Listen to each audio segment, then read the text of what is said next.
This about what's happening. They extract these promises from Mrs. Clinton to stay out of foundation business, to have a bright line and a wall between the State Department and the foundation. Doug Band was communicating with the State Department to take care of, quote, associates. Now, what he's talking about is an agreement that she signed in January of 2009.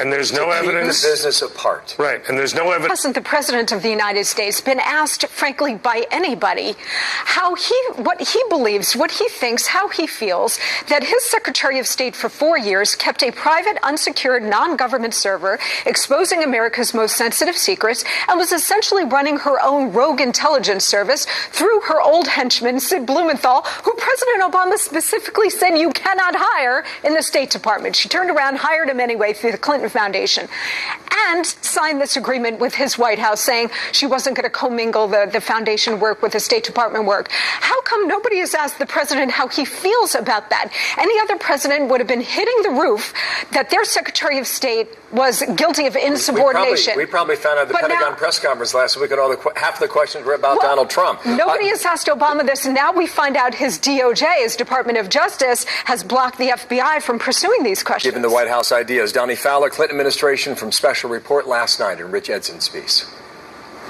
These emails were between staffers. This was not Secretary Clinton involved in this discussion. Second, here's what American people hear. Business is done.